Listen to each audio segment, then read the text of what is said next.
Welcome student. आज हम class 6 science का chapter number 3 fibre to fabric उसके बारे में डिस्कशन करने जाने वाले हैं। तो डायरेक्टली हम ये चैप्टर स्टार्ट करते हैं। ओके, पहले उसमें आ रहा है फाइबर्स की डेफिनेशन आ रही है। Material which is available in the form of thin and continuous strand is called fibre.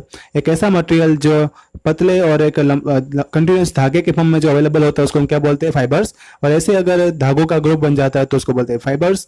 और दूसरा, the cloth produce by weaving और knitting textile fibres is called fabric. अगर ऐसे ही नीटिंग और टेक्स्ट मतलब वीविंग करके टेक्सटाइल फाइबर को अगर उसका क्लॉथ प्रोड्यूस मतलब कि कपड़े बनाए जाए तो उसको क्या बोलते हैं, फैब्रिक। तो यहाँ पे कपड़े जो है मार्केट में दो टाइप के अवेलेबल होते हैं। उसके दो टाइप से, पहला उसमें है नेचुरल फाइबर्स, दूसरा है मैन मेड फाइबर मतलब कि सिंथेटिक फाइबर। तो हम पहले देखेंगे नेचुरल फाइबर। तो नेक्स्ट स्लाइड में आ रहा है natural fibre. The fibre of the some fabric such as cotton, jute, silk and wool are obtain from the plants and animal. ये फाइबर जो है वो हमें किस में से मिलते हैं, प्लांट्स और एनिमल में से मिलते हैं। और उसके यहाँ पे एग्जाम्पल दिए है cotton, jute, silk and wool. Cotton and jute are example of fibres obtain from the plant. Cotton और जूट जो हमें प्लांट में से मिलते हैं। वूल एंड सिल्क जो है वो हमें एनिमल में से मिलते हैं। वूल is obtain from the flesh of the sheep और गोट। जो sheep और गोट का जो फ्लेस पार्ट मतलब कि जो पेट के ऊपर का जो एरिया होता है उसमें से हमें वूल मिलता है। It is also obtain from the hair of the rabbits, yak and camel. कहीं कहीं पे दूसरे देशों में ये रैबिट, याक और कैमल में से भी इसको प्राप्त किया जाता है। Silk fibres is drawn from the cocoon of the silkworm. Silk fibre के को कहाँ से मिला जाता मतलब कहाँ से मिलता हो, तो ककून जो होता है सिल्कवर्म का उसमें से सिल्क फाइबर को ऑब्टेन किया जाता है। यहाँ पे उसके नेचुरल फाइबर का एग्जांपल दिया हुआ है, कॉटन, सिल्क और वूल और जूट के एक पिक्चर बताया हुआ है। नेक्स्ट स्लाइड में आ रहा है सिंथेटिक फाइबर्स।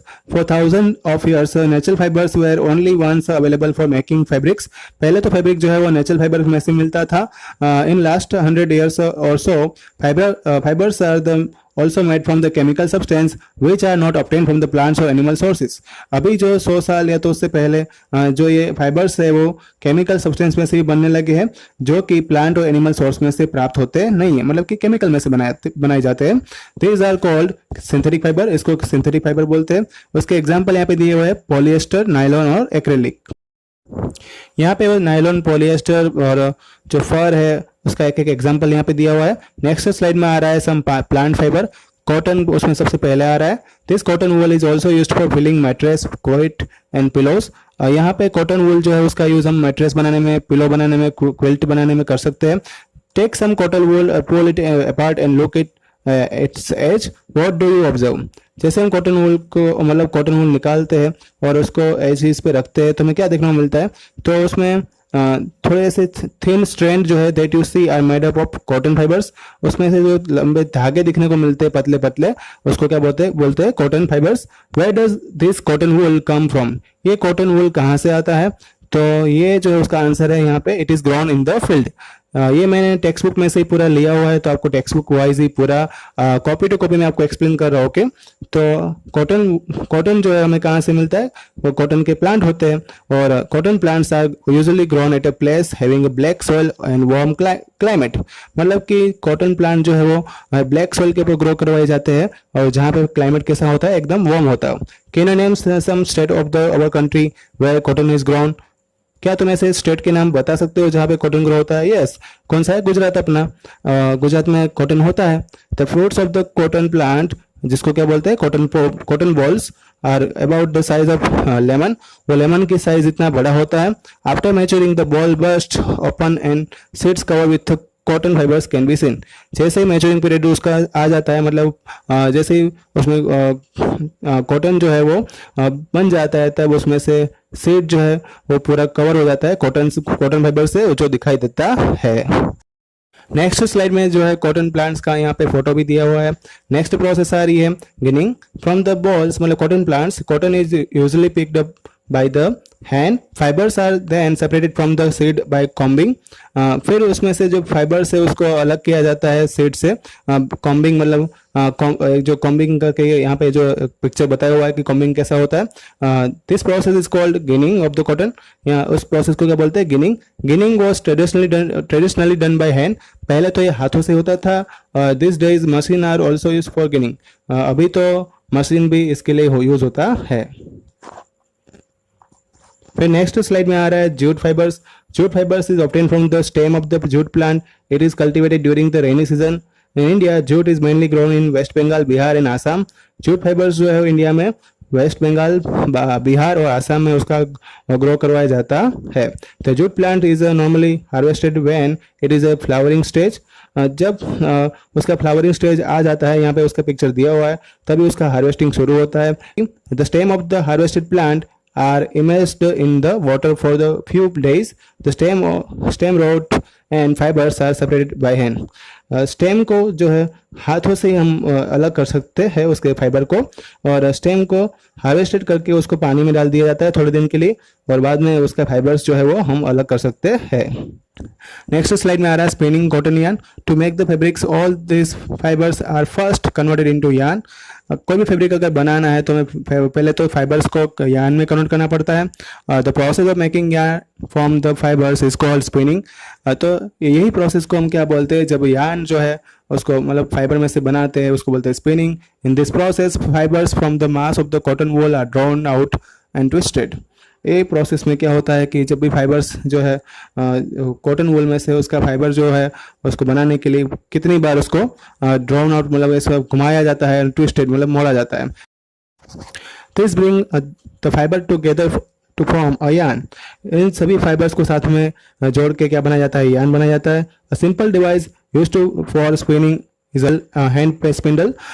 ये सभी एक इसके लिए एक डिवाइस यूज होती है जो सिंपल होती है स्पिनिंग करने के लिए, उसको बोलते हैं हैंड स्पिंडल, और इज ऑल्सो कॉल्ड तकली, उसको तकली भी बोलते हैं। नेक्स्ट स्लाइड में स्पिनिंग कॉटन यार्न में ये आगे बढ़ते हैं। Another hand operated device used for the spinning is called चरखा। यूज फॉर चरखा was popularised by the Mahatma Gandhi. Spinning करने के लिए एक दूसरी डिवाइस भी है जो हाथ से ऑपरेट होती है, उसको बोलते हैं चरखा। चरखा जो है उसको फेमस करने वाले इंसान कौन थे, महात्मा गांधी। मतलब चरखा जो इंडिया में पॉपुलर किससे हुआ था, महात्मा गांधी ने उसको पॉपुलर किया था। Spinning of the yarn on a large scale is done with the help of spinning machine. After spinning, yarn are used for making fabrics. Spinning जो है yarn का, उसमें स्पिनिंग मशीन से हम उसका लार्ज स्केल में प्रोडक्शन कर सकते हैं, और स्पिनिंग करने के बाद यार्न को हम फैब्रिक बनाने में डायरेक्टली कन्वर्ट कर सकते हैं। नेक्स्ट स्लाइड में आ रहा है, यहाँ पे उसका पिक्चर दिया हुआ है, चरखा कैसे चलता है और स्पिनिंग कैसे होती है। फिर है yarn to fabric. These are many ways by which fabric are made up from yarns. तो बहुत सारे तरीके हैं जिस तरह हम यार्न में से फैब्रिक बना सकते हैं। यहाँ पे दो मेन प्रोसेस है, वीविंग और नीटिंग, यहाँ पे हमें समझनी है। पहले उसमें आ रही weaving. The fabric is made up of two sets of yarn arranged together. तो process of arranging two sets of yarn together to make a fabric is called weaving. तो जब पहले फैब्रिक का दो सेट जो है यार्न को arrange किया जाता है, और दोनों सेट में जो यार्न है उसको अरेंज करने की जो प्रोसेस है और उसमें से फैब्रिक बनाने की जो प्रोसेस है उसको बोलते हैं वीविंग। यहाँ पे वीविंग जो होता है अलग अलग तरीके से जो वो यहाँ पे बताया हुआ है, कॉम्बिंग से भी बताया हुआ है, और हैंड वीविंग मतलब पेपर स्ट्रिप से बताया हुआ है, हाथों से भी बताया हुआ है कैसे होता है। फिर नेक्स्ट स्लाइड में आ रहा है knitting. In knitting a large yarn is used to make the piece of fabric. यहाँ पे एक सिंगल यार्न जो है उसको उसी के पीस में से हम फैब्रिक बनाते हैं। Single yarn gets pulled out continuously as the fabric gets unraveled. Single yarn जो है उसमें से खींच के उसमें से कंटिन्यूसली फैब्रिक बनाया जाता है। Socks and many other clothing items are made up of knitted fabrics. Socks और बहुत सारी चीज़ें जो है वो हम निटिंग करके उसका फैब्रिक बना सकते हैं। Knitting is done by hand और also by machine. Weaving and knitting are used for making different kinds of fabric. तो निटिंग जो है आजकल हाथ से भी होता है, मशीन से भी होता है, और वीविंग और निटिंग दोनों प्रोसेस ऐसी है जिससे हम फैब्रिक बना सकते हैं। Fabric are used for variety of cloth items. तो इसी तरह से फैब्रिक्स जो है फिर आगे हम दूसरे जो हम कपड़े हैं उसमें भी अलग अलग टाइप की वेराइटी भी बना सकते हैं। History of the clothing materials, वैसे तो ये पूछी जाती नहीं है तो भी मैं आपको बता देता हूँ कि पहले जो समय में जो थे लोग क्या करते थे, बार्क और बिग लीव्स मतलब पत्ते जो होते थे पेड़ों के, एनिमल की स्किन होती थी या फर होते थे, उसको ही उससे अपना जो है बदन ढकते थे, उसी को मतलब कपड़े बना के पहनते थे। After people began to settle in agriculture communities and they learn to weave twigs and grass into mats and basket. फिर लोगों ने ये सीखा कि जो घास मतलब जो पौधे होते हैं उसमें से क्या बनाना है, मैट्स एंड बास्केट बनाना सीख लिया। Vines and animal flesh and hair, जो मतलब एनिमल के बाल जो होते हैं जैसे कि याक होता है उसको ट्विस्ट करके उसके लॉन्ग स्ट्रैंड बनाना सीखे, मतलब लंबे लंबे धागे बनाना सीख लिया। फिर इन्वेंशन किसका हुआ, स्विंग नीडल का इन्वेंशन हुआ, तो people started stitching fabric to make the cloth. फिर लोगों ने फैब्रिक को स्टिचिंग करना शुरू किया और उसके बाद कपड़े बनना शुरू हो गए। और ये stitches cloth have gone through many variation since this invention. और उसके बाद जो ये स्टिचिंग वाले क्लॉथ जो है वो आजकल ज़माने में उसका बहुत ज़्यादा इन्वेंशन हो चुका है, मतलब उसका कल्चर जो है बदलता रहता है। तो ये था आपका चैप्टर नंबर 3। नेक्स्ट चैप्टर आपको बता दिया जाएगा। कोई भी आपको डाउट है तो इस कमेंट बॉक्स में मुझे बता सकते हैं। ओके, रिवाइज करते रहना। Thank you all.